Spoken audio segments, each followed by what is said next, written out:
તો ભાઈ આપણે અટાણે ખાઈ પી અને બેઠા છીએ, ઓફિસમાં ઉપર આવી ગયા છીએ અને ભાઈ વિડીયો એને મગજ ઉપર વધારે પ્રેશર હોય એમ, અને બીજું કંઈક કામ કરે તો આમાં ભૂલાઈ જાય. એટલે જ આનું કારણ એ હોય કે ઘણી ફેરી મારો મોબાઈલ સાયલેન્ટ, વધુમાં વધુ સાયલેન્ટ હોય એનું કારણ એ જ.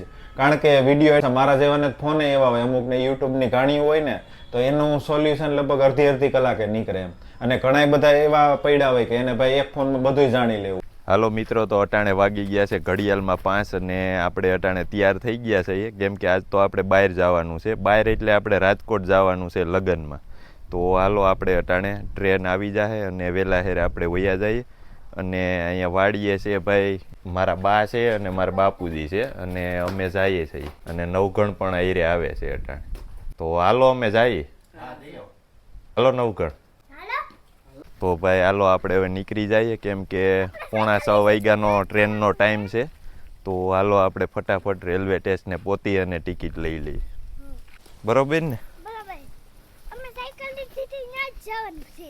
ત્યાં જ જવાનું છે. હાલો તો ભાઈ આપણે અટાણે પહોંચી ગયા છે રેલવે સ્ટેશને માળિયા, અને આપણે ટ્રેન આવવાની હજી ભાઈ 10 મિનિટની વાર છે.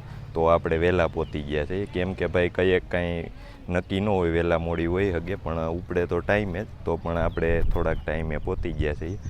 તો ભાઈ આપણે રાજકોટ જવાનું છે. તો હું નવગણને પૂજા અમે ત્રણેય જઈએ છીએ. આપણે એક અંગત લગ્ન છે એના માટે જઈએ છીએ. તો હાલો આપણે હમણાં ટ્રેન આવે એટલે બેસી જઈએ. તો જો ભાઈ નવગણ અટાણે અહીંયા આરામ કરે છે સારા લોકેશનમાં. કા નવગણ? ટૂંકમાં આગળ આવવું પડ્યું એટલે તડકો છે, એટલે ક્યાંય બીટલામાં સાયો નથી ભાઈ, એટલે અહીંયા ઊભા છીએ. તો હાલો ભાઈ આપણે રાજકોટ જવા માટે અટાણે ટ્રેન આવી ગઈ છે. અને ભાઈ આજ તો ભીડ પણ એવડી દેખાઈ જવો. તો ભાઈ જગ્યા મળવી પણ થોડુંક કઠણ છે, જો ટ્રાફિક જ એવડી છે. તો હાલો આપણે હવે બેસવા માટે તૈયાર રહીએ, કેમ કે નવગણ હોત આપણી આયરે છે, એટલે થોડુંક ધ્યાન રાખવું જોઈએ. કા નવગણ? શું થાય, જગ્યા મળી જાય કે મળી જાય?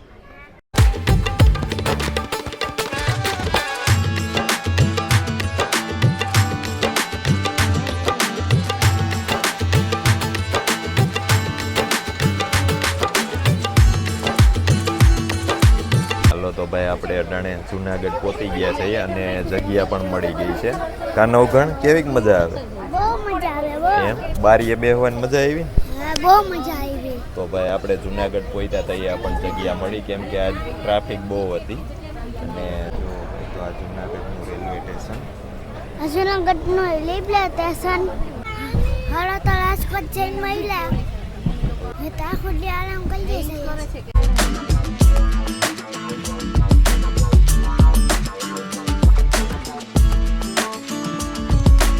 તો ભાઈ હાલો અટાણે વાગ્યા છે ઘડિયાળમાં 9:30 અને આપણે અહીંયા કોઠારિયા રેલવે સ્ટેશને ઉતરી ગયા. અને રમેશભાઈ તેડવા આવ્યા હતા, અને રમેશભાઈ ગાડી કે ભાઈ ગાડીમાં પણ બેસી ગયા ને હવે ઘીરે જઈને નિરાઈ આપણે મળ્યા. અને નવગણ જોવો અહીંયા બેઠો છે ભાઈ, મોર જોવો. 10 મિનિટ મોડી થઈ ખાલી, એમ કે આપણે આવ્યા ને એટલે. હા, આપણે આવવાનું થાય તેથી ટ્રેનો ભાઈ મોડી જ હોય. તો હાલો હવે ભાઈ નિરાયતે આપણે ઘીરે જઈને જ મળીએ. હાલો તો ભાઈ આપણે અટાણે ખાઈ પી અને બેઠા છીએ, ઓફિસમાં ઉપર આવી ગયા છીએ. અને ભાઈ વિડીયો તો આપણે વહેલો બનાવવો હતો, કે વાતું સીતુમાં ચડી ગયા અને ભાઈ પછી આપણે ભૂખ લાગી હતી તો ખાવા બેસી ગયા. અને આવતા આવતા ભાઈ એક મિસ્ટેક થઈ ગઈ હતી, એમાં થોડીક વાર લાગી, કેમ કે રમેશભાઈએ ગાડીનું એન્જિન આજ જ બનાવ્યું ભાઈ. અને આપણે પગ રાખીને હેઠા બેઠા, આપણે તો ભાઈ લાંબા બહુ રહ્યા એટલે પગા ઉપર પગ રહ્યા નહીં, અને પગમાં ગરમ હવા આવી. એટલે રમેશભાઈને કીધું કે આમ કેમ? તો કે ભાઈ હું ભૂલી ગયો હતો કે એન્જિન તો બનાવેલ છે, હકાય નહીં. પછી પાછું નીતિનભાઈને ફોન કર્યો, નીતિનભાઈ તેડવા આવ્યા આપણને, અને એવી રીતે બધું હતું. અને ભૂખ બહુ લાગી હતી તો ખાઈ લીધું. અને હવે ભાઈ અટાણે રમેશભાઈને જોવો કંઈક એડિટિંગ કે કંઈક ચાલુ છે, અને અહીંયા ઓફિસમાં ઉપર બેઠા છે. તો શેનું રમેશભાઈ કામ ચાલુ છે? કામ આમાં અટાણે આપણું કામ રોલે સડી ગયું છે થોડુંક. રોલે એ રીતે સડ્યું કે કાલ મેં એક મોબાઈલની ક્લિપ ઉતારી હતી ને, કેમેરામાંથી કાલ લઈ લીધી હતી, પણ કયા ફોલ્ડરમાં નાખીને ભૂલાઈ ગઈ. એટલે આમાં બધી એ ફટાણે મળતું નથી. એટલે જો કેમેરો હજી ફોર્મેટ નથી માર્યો, એટલે એ ફાઇલ મળી જશે. અને મિત્રો આમાંથી એક હું કહેવા માંગુ છું, ઘણા બધાને એમ કે આને તો યુટ્યુબનું કામ એટલે ઘીરે બેઠા બેઠા, પણ આમાં આ કામ એવું છે કે આમાં મગજ ઉપર પ્રેશર ફૂલ હોય. મગજ ઉપર પ્રેશર એટલે આ એમાંનો ફાઇલ જ નથી મળતી. તો ફાઇલ નથી મળતી એનું કારણ છે કે કાં હું ફાઇલ લેતા ભૂલી ગયો અને કાં ગમે એ રોંગ ફોલ્ડરમાં ફાઇલ વહી ગઈ.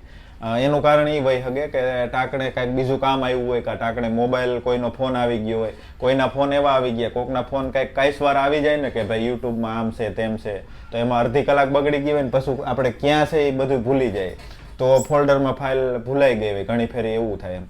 એટલે ઘણા બધાને એમ છે કે સાંયે બેઠા બેઠા ટેકનોલોજી, પણ આ ટેકનોલોજીનું કામ એવું છે વ્લોગ બનાવવાનું બધું કે મગજ ઉપર ફૂલ પ્રેશર હોય. મહેનત આમ હાથની મહેનત કાંઈ નથી, પણ મગજ ઉપર ફૂલ મહેનત હોય.